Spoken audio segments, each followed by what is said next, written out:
Hi everyone, good morning, good afternoon, good evening, wherever you are. I'm your host, Dr. Haider Shah. On behalf of Kalwas, I would like to welcome all of you to this webinar. Thank you very much for joining us. Today we have another very interesting topic, and I'm really honored to welcome and introduce our distinguished guest speaker who is going to talk about speaking with mind, my hands, and my heart. Indeed, speaking is an art, and how to be an effective speaker, what are the different important things you need to consider, and how can you improve your speaking power. So, you will get the best insights about all these things as we have an expert with us in today's this session.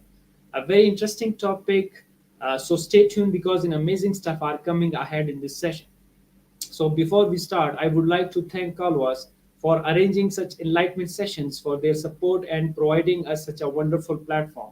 The aim of Kalwas is to give you the opportunity to connect and interact with world-renowned speakers, academic leaders, teachers, authors, researchers, experts, professionals, and businessmen to learn from their experiences, recommendations, suggestions, and tips which will create an impact and will enable you to learn and develop yourself in order to grow and transform individually as well as to contribute to the world in a positive way.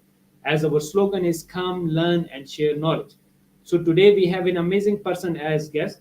She is a versatile person with amazing great qualities, having vast experience and exposure, an internationally known and recognized speaker. We always see her while contributing to the world on different platforms. So let me just introduce her formally.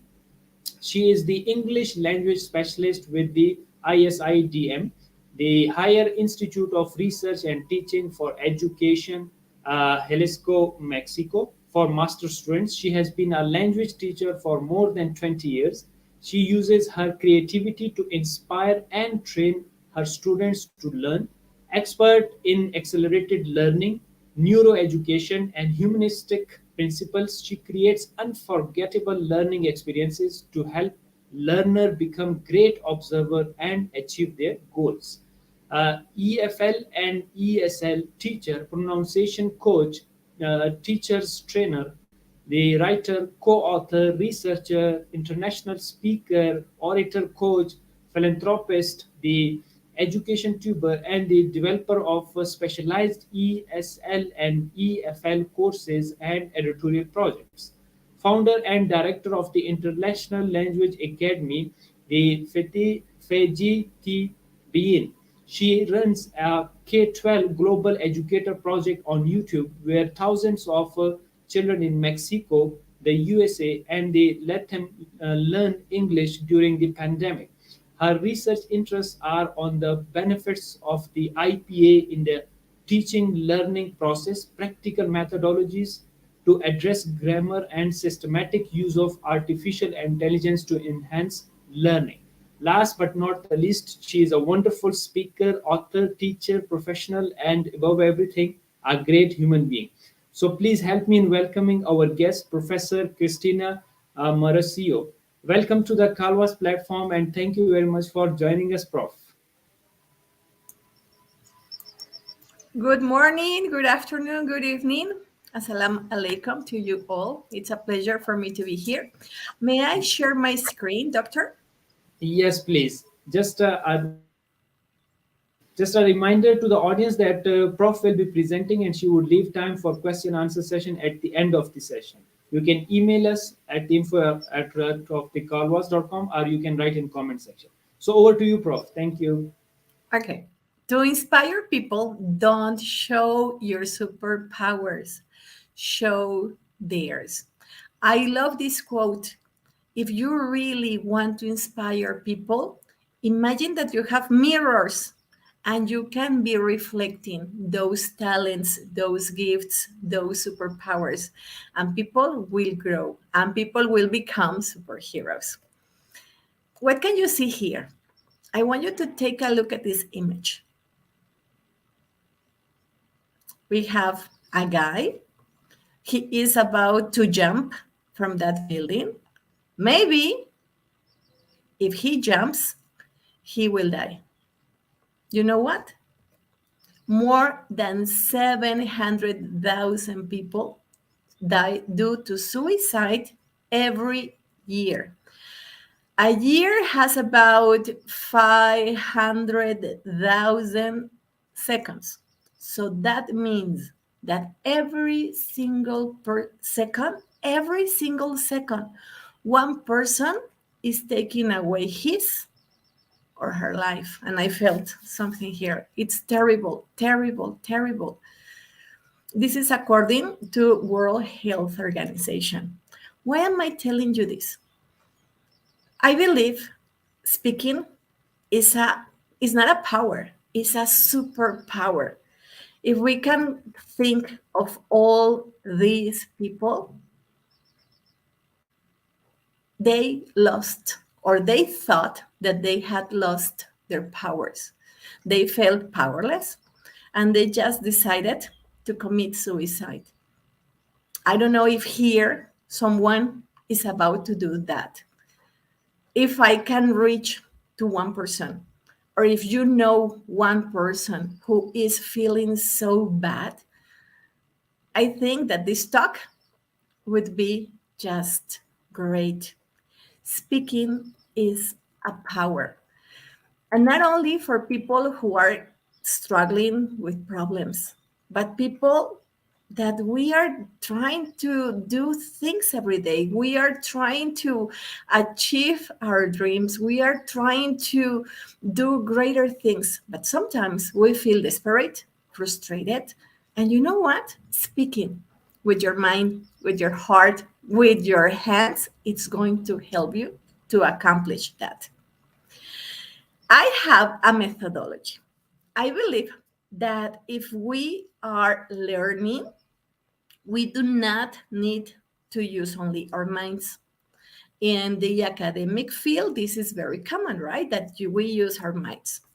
I believe that we need to combine the three important things: our mind, our heart, and the hands. It is very important that we think, that we feel what we are learning, and the most important, that we do it, that we take actions.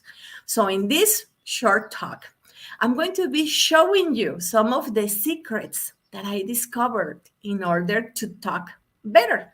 We are going to start with the mind. And I have a great topic: scaffolding. Imagine this guy. What can you see here? A little boy. Well, this is the story of a boy with a broken brain. He was in the kindergarten waiting for his superheroes who were going to arrive. He was waiting for a visit from the firefighters in his school. And suddenly, he had a terrible accident. Some boys were moving the chair where this little boy was, and a radiator fell on his head and broke it. Can you imagine how was his life after the accident? He survived, but he had the brain literally broken.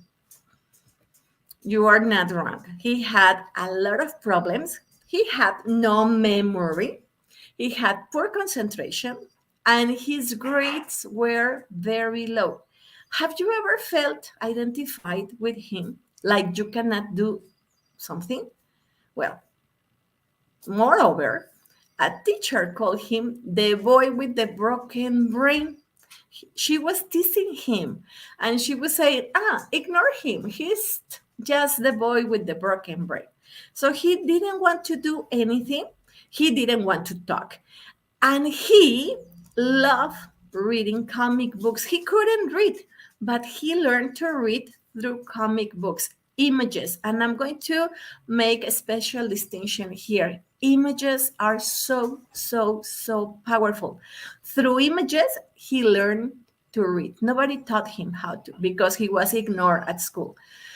He wanted to be a superhero from the X-Men because he felt apart, he felt an outlaw, and his superpower was to be invisible. When I read about this story, I felt so sad. How many people feel the same way, not only in elementary school, high school, in the universities? There are a lot of people who are lonely. And what are we doing? Maybe you are one of those people. Maybe you don't want to be seen. Maybe you don't want to be identified by anyone and you just want to be an invisible person. And you know what? That is not okay because you are missing great opportunities to contact people, to be interacting with others. So this guy learned how to read with using comic books. He grew up and he could go to college. In college, he felt desperate. One day, he said, okay, I'm not learning. Of course, I'm not going to graduate. I'm going to leave school. My parents don't have money. They are just wasting the little money they have. So I'm going to leave school. And he told that to a friend. He said, you know what? Today, I'm done. I'm not going to continue with my studies. And his friend said, no, no, no, no, no. Wait, come with me. I'm going to invite you to my house. And we are going to be talking to my father. And maybe there you can make up your mind and you can think another thing. And he said, oh, okay. When they arrived to the house of his friend, the father was there, standing and waiting for him. And he made an innocent and simple question. He just said, Jim, how was school? And Jim started crying like, oh, I'm having a lot of problems. I cannot study. I had a terrible accident. He was telling all the story about his accident, his school life. And the father was looking at him, took a pen, a piece of paper, and asked 4 questions. He said, Jim, what do you want to be? What do you want to do? What do you want to have? And last but not least, he asked, what do you want to share? And I'm going to ask you today, have you ever asked these questions? You, what do you want to be? You are not the character. You are not the I don't know, like the avatar you think you are. You as a human being, what do you want to be? What do you want to do really? Not that you are working just because you need the money. No, really. What do you want to do that makes you feel happy, that makes your heart sing? What do you want to have? It is so good to ask about those questions. And not only that, what do you want to share? Nowadays, we are living only on 2 questions. What do I want to do? And what do I want to have? And not even if the first one, only what do I want to have? Have. But we forgot about being. So the father gave Jim the pen, the piece of paper, and it was the first time that Jim was writing a list of his dreams. And he was dreaming. And the father said, you know what, Jim? The distance from you to this list is here, in the distance of your brain. And Jim was like, oh. The father invited Jim to his library and said, Jim, you are going to be reading 1 book every week. And Jim said, really? Come on. I told you that I cannot read. It's very difficult for me. And in that moment, Jim was holding a mug of tea. And it was a quote from Albert Einstein, who says, the same amount of energy that caused a problem won't solve it. In that moment, Jim knew that if he wanted to change, he needed an extra effort, and he accepted the challenge. And he didn't read any kind of books. He started reading the books of the best authors in human development. Books about learning how the brain works. Here we have one of his favorite, the power of positive thinking. And this is my favorite part. Jim Quick became the expert in accelerated learning. And he didn't have an operation, he didn't have a surgery, he didn't have anything. With his brain broken, only using the good part that he had and with the correct information, he became an expert in accelerated learning. Remember the question, what do you want to share? He said, I want to help people like me. I want to help those persons who are struggling in order to learn, to achieve, to fulfill their dreams. I want to help them. I want to teach them that it is possible. Here we can see Jim Quick with Elon Musk, with Will Smith, with Oprah, with Bill Clinton, with the X-Men. From Hollywood, they called him and they invited Jim. Remember that the X-Men were his superheroes? Well, he was teaching his superheroes how to learn better. And now he's teaching people on this. When I heard about him, my life changed, really, really, really changed. And I want to share with you this. You can browse him, you can learn from him. There are a lot of free podcasts, videos, audios. It's amazing. And he has one of my favorite quotes. If knowledge is power, learning is your superpower. You have superpowers when you are learning. And today I'm going to be teaching you some of the best tips that I have in order to speak in public. And I want to ask you something. What do you want to share? Why do you want to speak in public? Is it because you want to have more money? Is it because you want to do it? Is it because you want to be a good speaker? Or if you want to share something, and if it is so, what do you want to share? I would love to see in the chat, what do you want to share when you speak better? And we are talking about this first topic, there is scaffolding.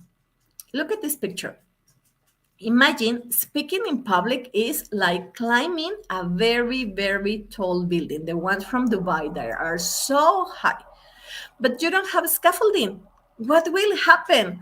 And we are not Tom Cruise and his movies Mission Impossible that we can climb tall buildings. We are going to fall. The same is going to happen if we do not have that great scaffolding. We are going to feel something like this. We're going to feel scared. We are going to feel anxious. We are going to feel nervous. Remember that that feeling that your mouth is dried, that you cannot pronounce any word, that your hands are sweating. Well, if you have the correct scaffolding, and I'm going to be teaching you some of it, you are going to feel amazing, confident, and your speaking abilities are going to be just great. So I'm going to give you 3 tips. Number 1, information. Sources of information are so important. You can get sources of information from Harvard. If Dr. invites me in a further conference, I'm going to be teaching you how to get the best reference from Harvard, from the best books, how to get the best titles from researchers, how to get the best information. Because Dr. Villapos, which is one of my mentors, says the quality of your references is going to be the quality of your research, the quality of your speeches, the quality of what you are sharing. So getting the correct sources of information is vital. Number 2, keywords and expressions. It is great if you take a piece of paper and you start making a list of the keywords and expressions that are going to be helpful in whatever area you are talking about. If you are talking about business, if you are talking about education, if you are talking about your field, get the keywords, the connectors, get those expressions. And number three is the magic of the number three. Think about this. Where do you see the number three in marketing? Everywhere. They use the number three. Look at the advertising. The number three is every single place. I was investigating how to give my course, my best courses of English, and I started studying biology. And you're going to say, really? Yeah, because I said, our cells, they have the best communication system. And I discovered that all the information that is running through our bodies, it's presented in chunks of three, three, three, three. And I say, oh, it makes sense. Maybe we can digest three pieces of information and then we can get more and more and more and more, but in chunks of three. So use three main points every time you want to be talking about something, and you will see the result. Do not believe me anything. What I'm saying, try it. If it works, great. If it doesn't work, tell me, and maybe I can correct. Next, images and associations. Imagine that I am your teacher, and I'm going to say, okay, tomorrow you need to memorize the first speech with all those letters. You're going to say, Mom, Christina, really? What would happen if you forget one word? Maybe you memorize and you have a great memory. But if you miss one word, one expression, you are going to feel insecure, and maybe you are going to forget everything, and maybe you are not going to talk about anything. You know what? Our brain doesn't work like that. Remember Jim Quick? He learned to read using comic books and images. There are competitions about memory, and they memorize numbers. When I was looking at the technique, I was, oh, now I got it. They are not more intelligent than us. Jim Quick says, there is not a good or bad memory. There is a trained or not trained memory. So when they are memorizing the numbers, they associate the number to an image, and they imagine a place. So in their minds, they are seeing the images. So they take like a screenshot and then they repeat. They convert to the numbers and they say, wow, they are super genius. Yeah, they are trying to do that. Imagine, look at these images. We have the elephant, the tractor, the pencil, the strawberries. We have the doctor, nails, the t-shirt, the skateboard, the giraffe, and the planet. If I ask you to close your eyes and to try to see in your mind those images, you are going to remember them. Try to do it right now. I want you to look at them. Now, close your eyes and start thinking on the objects that you can see on your mind. The elephant, the tractor, the pencil, the strawberries, the doctor, the nails, the skateboard, the t-shirt, the giraffe, and the planet. What about if this was a speech? And instead of having your sheet and reading, because it is very difficult to memorize a sheet with a lot of information, you just remember the images. Or what is more, on your PowerPoint presentation, you just use images. If you see, I am not reading anything. I don't have another computer where I am reading what I am telling you, and I feel free. I am not nervous. Why? Because I use the images in my favor to be describing them. So it's more natural, and people will say, oh, wow, that person knows a lot. Yes. And that person is trained to do those things. Your presentations will be more memorable. Your presentations will be so powerful, and they will create an impact. And you know what? You are going to feel more confident. Use the power of those images.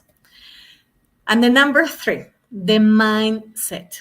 And we have a quote. I know that Mr. Amir, which is my associate, we love this quote. All the best, only the best, and everything is possible. And I associate this with nutrition. Eat well, please. Lots of vegetables, lots of water, vitamins, good things, things that are healthy, because our brain gets destroyed with sugar. If we are not eating well, we are working so many hours studying, we are working on computers. Imagine the effect on our brains. And besides that, we are not eating well, it's going to be a mess. And yes, maybe you can be so successful, but at what cost? Do not sacrifice your body. Do not sacrifice. This is a temple. You need to take care of it. Number two, do exercise every single morning. If you want to pray first, or if you want to do meditations, if you whatever you want to do in the morning, before that, do 10 minutes of exercise. You know what? Cortisol levels will low. You are going to feel relaxed. Your blood pressure will be great. You are going to feel energetic. You are going to have a better day. Do that, and then you tell me what it happens. And then number three, meditation. Meditation is really relaxed your mind. There are so many ways of meditating. I am not going to tell you which one. You decide. Praying is also amazing. If you those if you do those things in order to take care of yourself, your mind will be great and in shape to speak better. So remember the three tips: information. The second one is going to be images and associations, and your mindset. Let's go now with our heart. And here we have an acronym, AIDA. And I have for the following letters. A is going to be for attention. This acronym is used in business, and maybe you are familiar with it. Every time you're going to be talking, it is so important that you speak from the bottom of your heart. You need to get the attention, the interest, the desire, and take action. So if you memorize this, which is a very good technique, every time you want to be talking, you are going to be paying attention to get the attention of your audience. How? You need to know what they want, what they need. You need to present things that are attractive to them.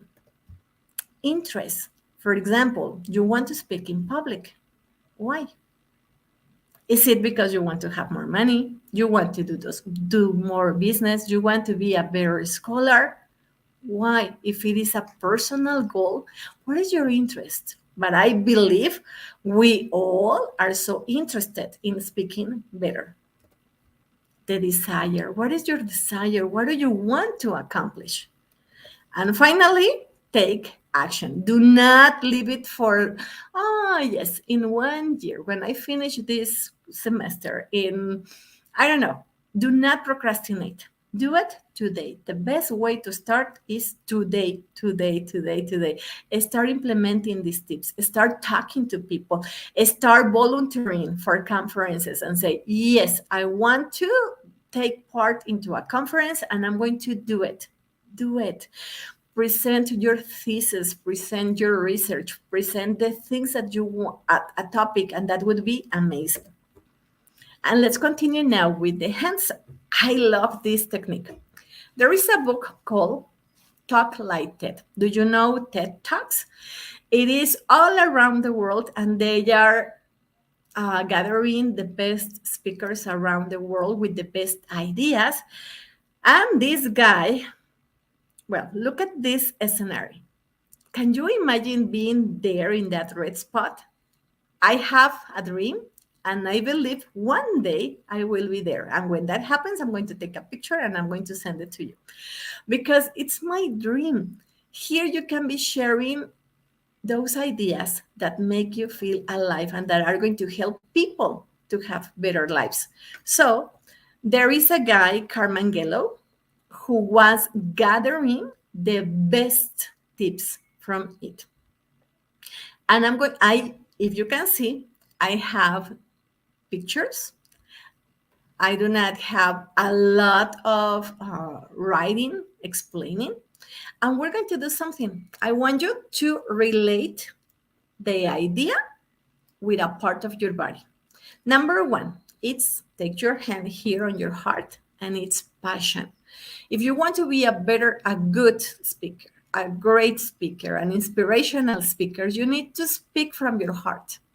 I told you in the AIDA acronym that you can get the interest, the attention, that you can take action, that you can be taking into consideration the desire. What makes your heart sing? Share that. That is going to be amazing. Number two, and you are going to put your finger here, showing your mouth, and it is stories. People love stories. If I am reading, you are going to get lost. But if I start telling you stories, human brains immediately pay attention. Why? Because we love stories. It's in our DNA from thousands years ago. People gather at night to listen to stories. It is in our inner information. We love stories. If you want to get the attention of your audience, tell them stories. Tell them a story. Become a great storyteller.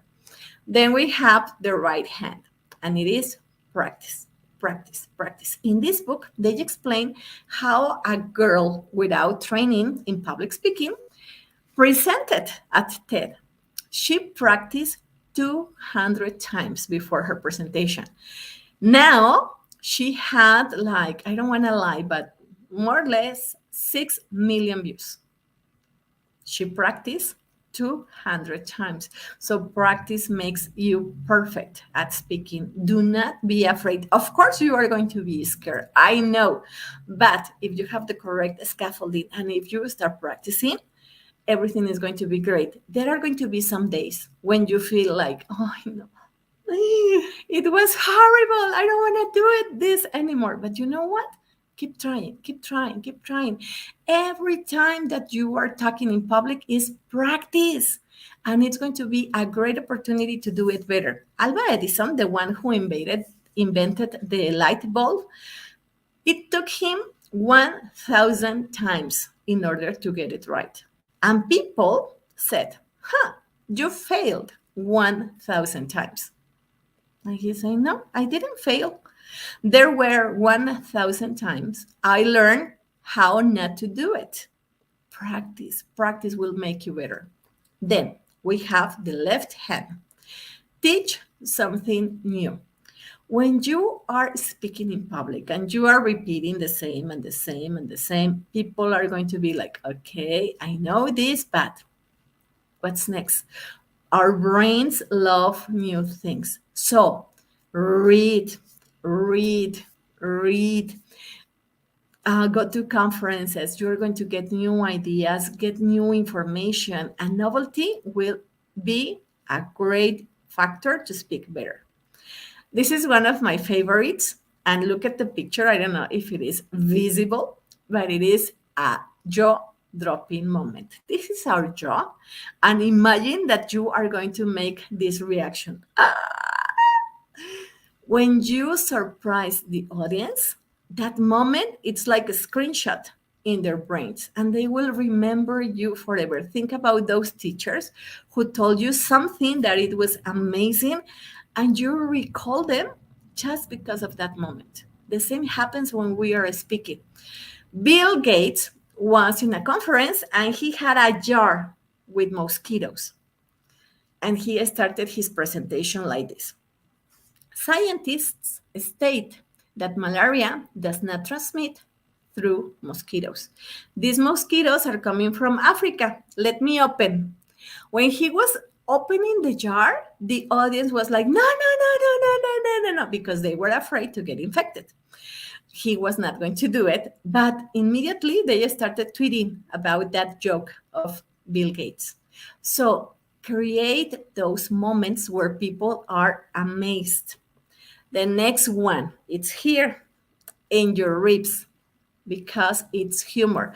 You do not have to be a joke teller.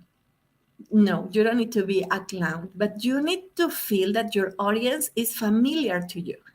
In that way, you are going to create that communication and you are going to be able to have humor in your talks. And that is fantastic. The familiarity, the humor. Then we have the magic of the numbers.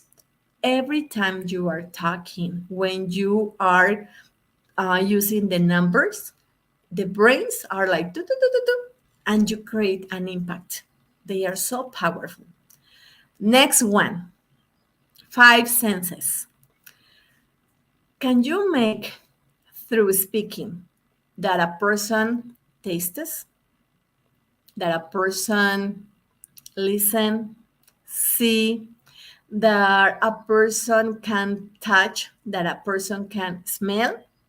Maybe you say yes, maybe you say no, and I say yes, because our mind does not know if something is real or not.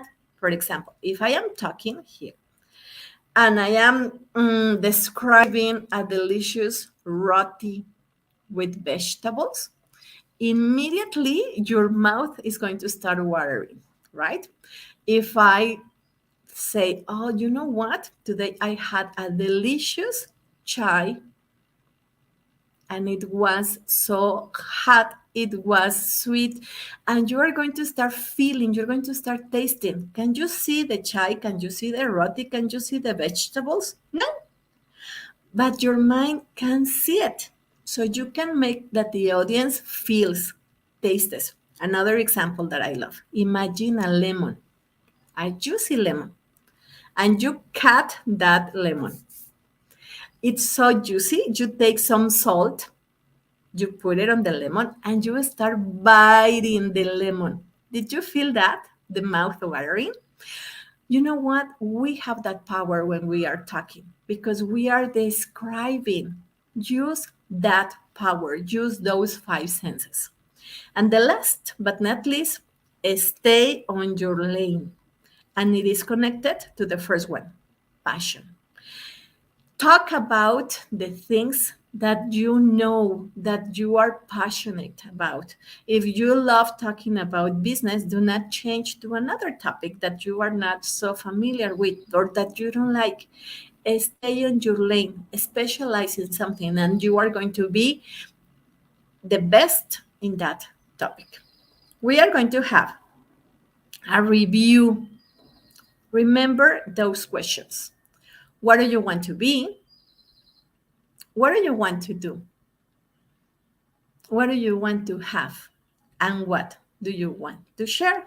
I'm going to be giving you a very, very, very, very short speech.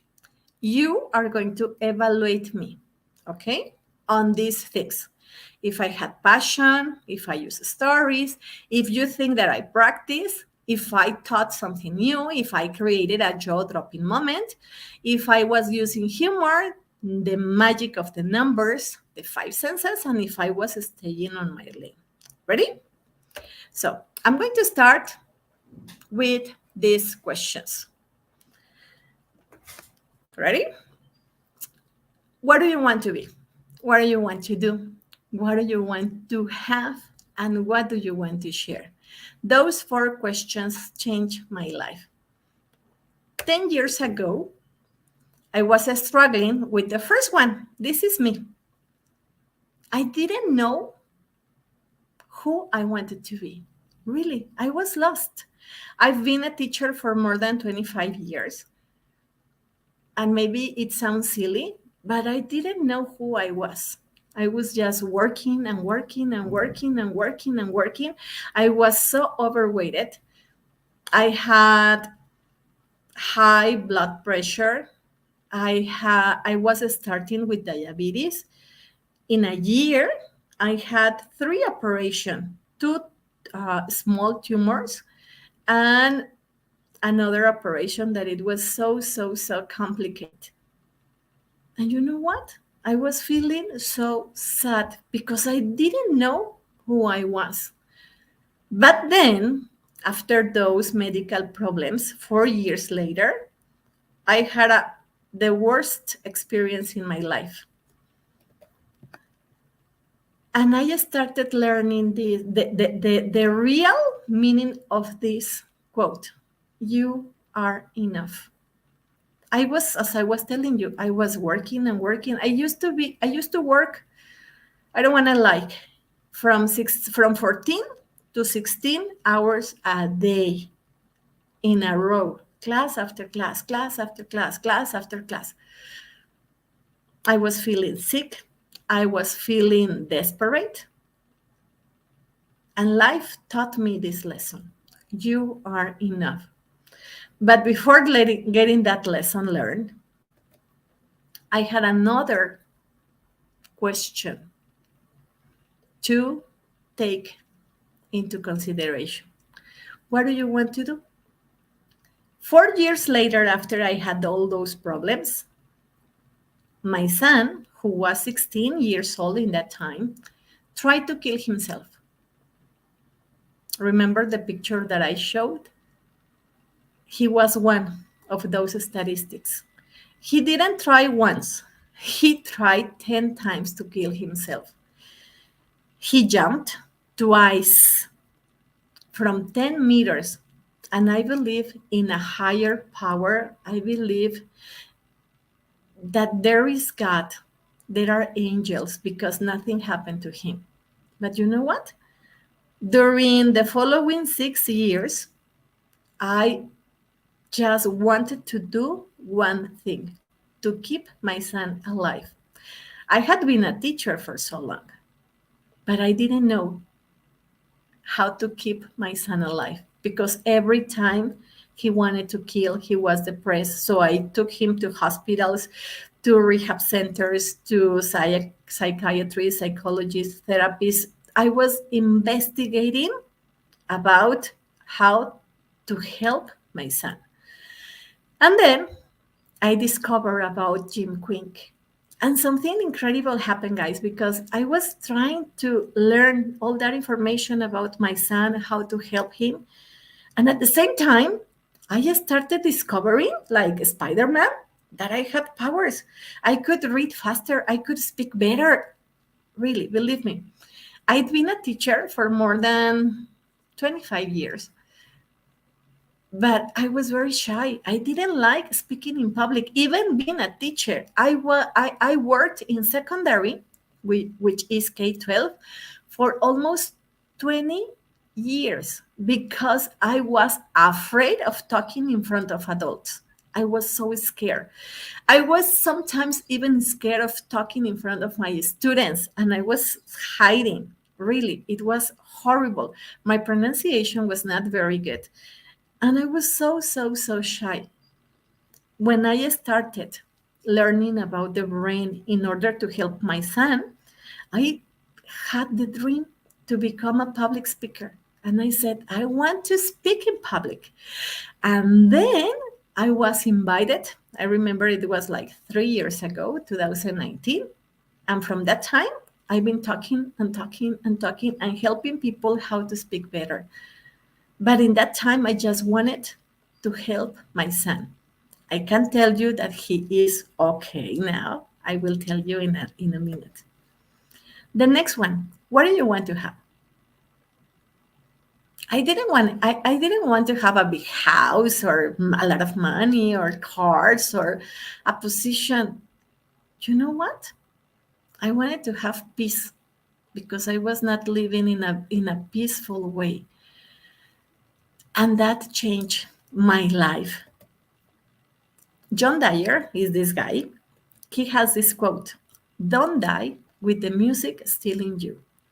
That quote, it's amazing. Every single person, every single human being has a melody in his or her heart.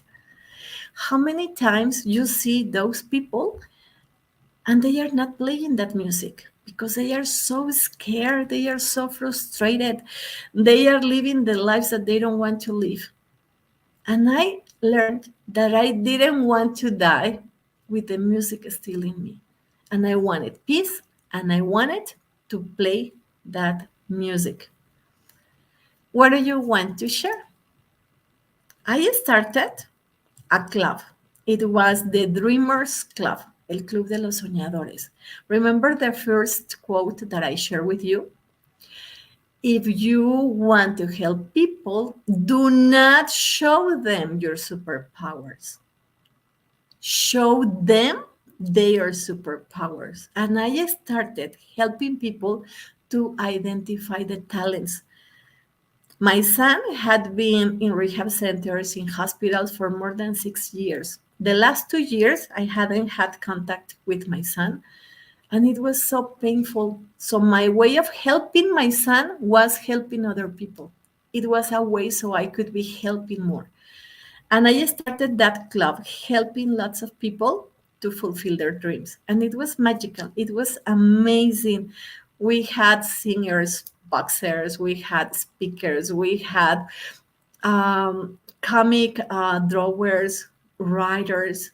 It was a year where I enjoyed that process. But then I started going on my dreams, on become a better speaker, on becoming my company to teach people how to pronounce English well, how to speak in public.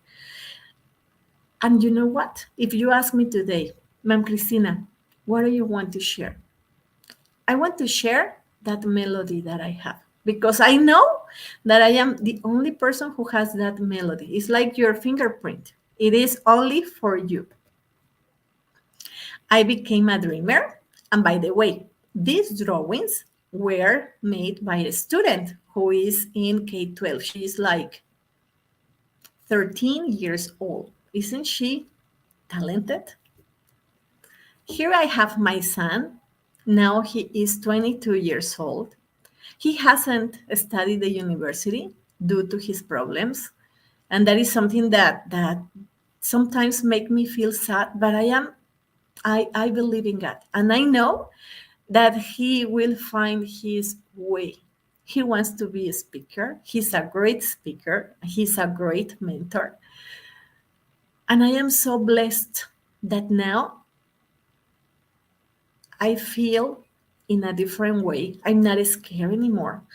And I am helping him. And also, I am helping myself to live a better life. This was a phone call I had in December or November with him because I didn't have contact to him. And I think that the love that we have among human beings is the best. We can be studying, we can be working, we can be pursuing our goals and our dreams, but the love, the people that we are surrounded around, they are the most important. Now, I want you to evaluate me. Do you think that I had passion? Was I telling stories? Do you think I practice? Was I teaching something new? Were there any jaw-dropping moments? Was I using humor, numbers, the five senses, and if I was staying on my lane? I want to give you this framework.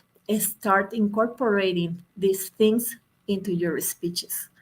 Use the magic of the images. You will see you are not going to read ever again if you start using images. The PowerPoints are going to be a great tool because you are just going to be putting the images, a little information, and you're going to be just describing those. And your presentations are going to be so powerful.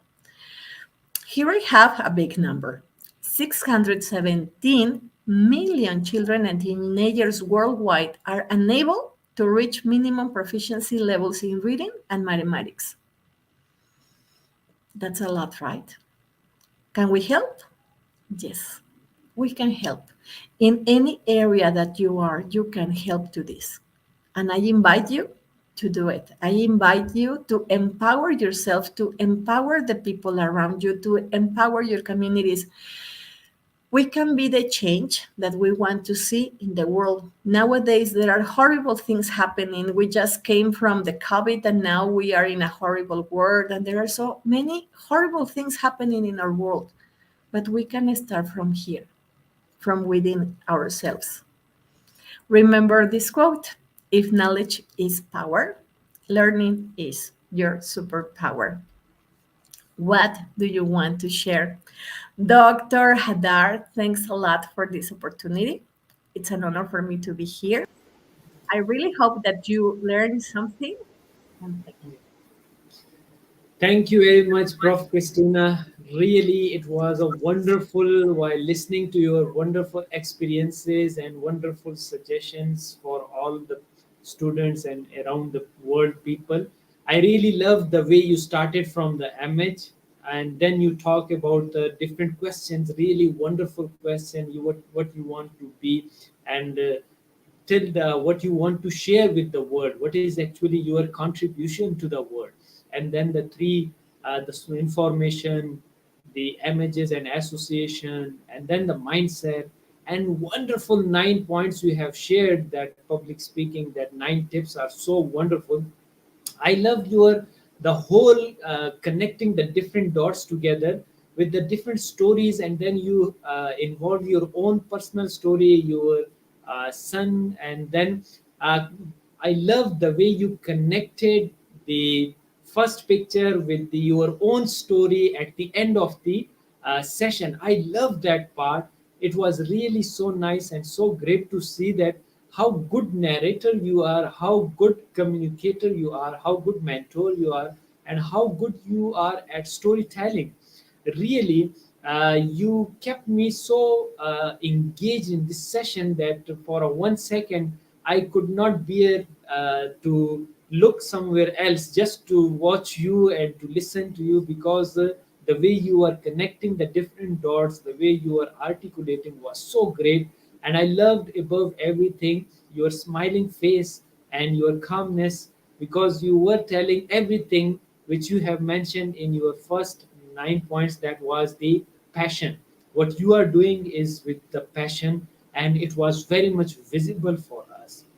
I really appreciate you and I really congratulate you on this wonderful session. Really, that's what we wanted to have your presentation, because we have been watching you while contributing to the world in a wonderful way.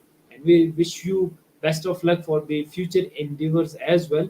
But very nicely, you have concluded this whole presentation in a wonderful manner.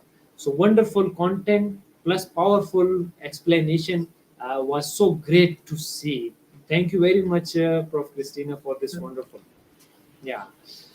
Should we start with the first question, please?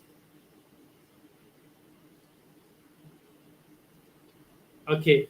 Let me just ask the first question, which is very interesting. They want to ask you that, Prof. Christina, just guide us. Does posture matters in public speaking? What's your opinion on that, please? Posture? Yes. Yes. Of course. Listen, there are studies who say that body language is to convey communication is from 60 to 70%. There are some studies who says that not, that is almost 90. What we are saying, it's only the 10%. Can you imagine? So imagine if I am like this. Okay, and I am like this. Okay, I'm going to be talking. No, right? I need to be straight. Okay? I need to be straight. I need to be making eye contact. It is an art also when you are speaking in public in virtual arenas, because sometimes we tend to look where the person is, where we see the pictures of the people, right? And you need to train yourself to see to the camera. Do not be like this because you're going to scare people, but you need to have a very good posture. You can have a post-it and you can put the post-it below the camera. So it's a reminder that you need to be spotting. It's like a spot that you need to be looking at that place. What I do, um, uh, um, besides trying to have a good posture, and sometimes it's very tiring because you are talking for so many hours, and sometimes you are tired and you like this. So try to remember to stay to stand still.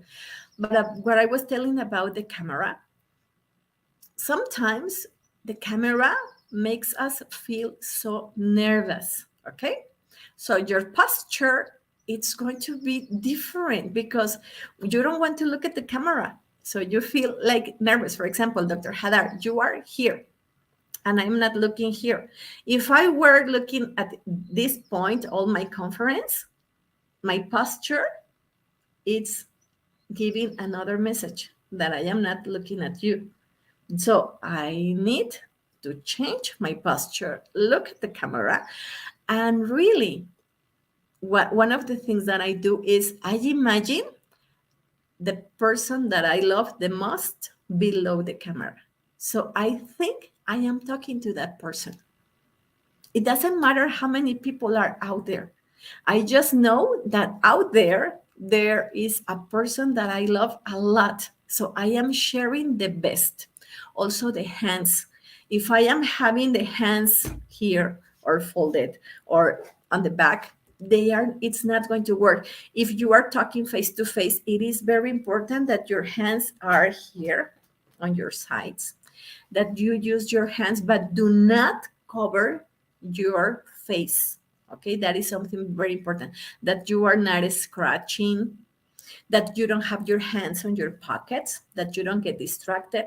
If you are a man and if you are in a face-to-face presentation, you need to stand still with your legs crossed. Okay, because if you open your legs a lot, it looks like you are like a cowboy, so you are going to give a negative message. All right, breathe, breathe, breathe. Breathing is going to help you a lot to speak better. If you are a lady, do not stand on one leg, right? Because maybe you may fall. And if you are wearing high heels, you need to place one foot above, no, not above, in front of the other, so you can have a balance. All right, and do not be moving. Imagine I am talking and I am like this, so people is going to be desperate.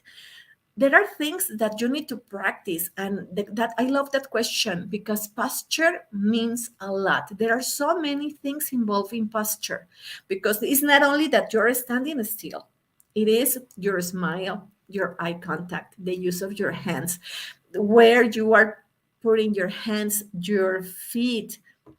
One tip: if you are so nervous and you tend to move a lot, take a pen. All right, so with the pen you can be doing this, and you are going to be transmitting all that energy to the pen, and it's not going to be so obvious. Little by little you are going to take it away. Practice, practice, practice. That is what I can say about posture, doctor. Yeah, very nice, and thank you very much for such a wonderful and elaborative answer. Really, you have shown for both the males and females that how can they manage and what things are important for both. And I was just noticing that very minutely you have shown the what are the things which people do while they are presenting or doing the public speaking. Very nicely you have captured that things, and very nicely you have mentioned them, that yes, you have to avoid all these things in order to look good in terms of the posture. Thank you very much for And stuff. one thing, Yeah, doctor, what you are please. doing, it's perfect. Like this. This is, have you watched The Simpsons? There is a very famous cartoon, and there is a character, Mr. Burns. He used to do this. So Oh, this is a good gesture when you are doing this. When you are doing this, no, because you are crossing and you are like exactly. covering. Yes, but this is perfect. If you can see a lot of speakers, they do this a lot. Okay, so it's, you are confident, you are you are confident, and you are projecting security to the audience. So that is amazing. I give you one tip: Yeah. observe the best speakers, but really study them. I watch a lot of videos of them. One of my favorites is Barack Obama when he is speaking and speaking, because he does something like this. When he is speaking and in a moment he wants to get the acceptance of the audience, he does this. He takes his hands and put it in the heart. Oh, In that moment, he creates a lot of empathy. So if he wants to ask them something, the audience is going to say, yes, yes. Be careful. This could go to manipulation. This could go to the other way. And some people use it. We do not want to manipulate anyone. We want to know the correct tips in order to convey the correct message. For example, if you are telling me, "Oh, Mom Christina, you are so talented and so good," and I do this, what is the message that I am giving, right? No, that is yes, not yes, true, or I don't believe you. yes. You maybe in that moment you don't get information, but your subconscious mind gets the information. So we are communicating all the time with our bodies. So we need to be taking a lot of care in our bodies. Yeah, very nicely you have mentioned. Thank you. Once again, you have mentioned the Barack Obama posture as well, which is very nice. And I think that's the beauty of the experts, that they notice such a minute level things and actions, and they try to observe that why certain people are doing this and what is the impact of it. And very nicely you have mentioned about that thing. Thank you. Another very interesting question they want to ask from the student perspective, that, Ma'am Christina, please guide us. What is the role of pause in the presentation?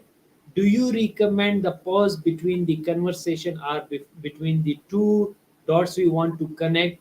Is pause is likable in the professional presentation, or what is your opinion on that? Yes, please. Um, do you mean like a pause, like a silence? Yes, exactly. Yes, they are so important, especially when you are going to when you are going to tell your audience something very, very, very important. For example, imagine I say, I have something to confess. Last night, and I say, but if I say, I have something to confess, you know what? Making that pause, making that silence, the audience is like, they have an expectation, right? So yes, pauses are important. The rhythm, we are not going to be flat, like talking the same all the time. We need to go high and down and pauses before very important things if you want to create an expectation. And as you said, you are feeling like you didn't know when the presentation started and where it ended because you were engaged on the presentation. Imagine that you as a speaker are a roller coaster. So you are going to invite the audience to your right and say, okay, ready? Let's go. And then you go ups and downs and pauses, right? So they are important. Once again, wonderful answer to this wonderful question, and I'm really enjoying the way you are answering. I'm just thinking the way you will be delivering the different classes, and when you will be teaching for such a longer period of time, how grateful it would be and how wonderful it would be to listen to you. And really, your experiences and your exposure are very much visible, and I can see the way you are answering it in so calm way, in a so relaxed way, which is so great and really interesting. One last question, which is again very much interesting, but needs a little bit more of your, I would say, explanation, because it consists of two parts. The first part they want to ask is that, Madam Christina, please guide us. Does your confidence is backed by knowledge or fundamental knowledge? And second question they want to ask that, which is second part of the question is, can doing sports increase your confidence, self confidence as well? What is the role of sports in the life? Yes, please. Okay. It is important to know, okay? But we do not know everything. For example, if I was preparing for this conference, I didn't know about these three questions that you just made, right? And if I am anxious, if I am nervous because I do not know what you are going to be asking me, I may feel terrified. The more I know, the more confidence I have. I have a psychologist, my therapist. She is an expert in neuroscience. I've been with her for almost 2 years. And one day she gave me one phrase. With the first time I heard it, I was laughing because I say, no, Tere, that is not professional. But then she explained me the rationale, and I said, like, listen, I know that I know, even though I don't know. When I explain to my students, they like, teacher, we are like, what? No, no, no, no, no. Really. I know that I know, even though I don't know. Why? Our subconscious mind knows a lot. We have the conscious and the subconscious mind. The scientists say that the unconscious mind is almost the 95% of all the information that we are running. Only 5% is conscious. Okay? So the information is here. The moment that you say, I know that I know, even though I don't know, you are sending an order to your subconscious mind. And the moment that something comes up, your subconscious mind is going to respond because you already instructed that you want that. I told you that I was learning a lot about the brain. For me, the brain was so important because I wanted to help my son. And I discovered all of these things. I've been learning about neuroscience, neuroeducation. I've been reading and studying about the best authors about the brain. And when I heard that phrase, as I was telling you, I was like laughing because I say like, oh, this is not serious. And I started doing that. One day I was in a conference with scholars with high degrees. I started feeling panic. And I was, oh my goodness, Christina, I know that I know, even though I don't know. And I had such a confidence because I had information here. So, my recommendation, have the more knowledge as possible, but also trust on your subconscious mind and instruct it. I know that I know, even though I don't know. And sports, the brain, one of the best things that you can do for your brain is do exercise. Really, check the research, check the results about it. The more, not, it's, I'm not saying that you need to do a lot of exercise. With a little time that you spend on exercise, it's enough for your brain to work well. If you are so stressed, the moment you start doing exercise, the cortisol levels reduces. So, is that going to be good? That is going to be great because your nervous system is going to be relaxed. You are going to think better. So, my recommendation, do as much exercise and have fun and also laugh. Laughing, it's great. One of my favorite therapies that I have is I go to the YouTube channel. I browse for funny videos, and from 5 to 10 minutes, I start laughing. And that's medicine for your brain because there are so many chemicals. I don't need to smoke. I don't need to drink. I don't need to eat so many things with sugar. I am just laughing, and my brain is producing all those chemicals, and I feel happy. And that is great. That's what I can say. Wow, superb answer to that thing. And I really loved your tip of that just laugh and have a smile. Go to the YouTube and you can have this tip as well. And very nicely, since you have gone through the neuro education as well, and you know it very well how our neurons actually work. The brain is what is the pack of the neuron.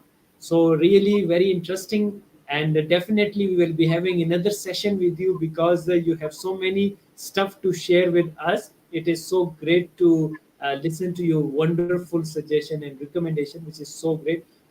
We cannot comprehend each and everything in this 1 hour session, but definitely we will be requesting you for another session for another wonderful experiences and the recommendation to from your side. Uh, Prof. Christina, we in the last we asked each our guests that what is your message to the world as a teacher, researcher, speaker, professional, trainer, and learner. What is your message to the world, and what is your concluding remarks? Yes, please. My message to the world: enjoy your life.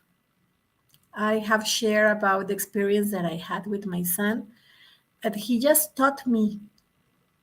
He was a life call, like a wake up call, because I was not enjoying my life.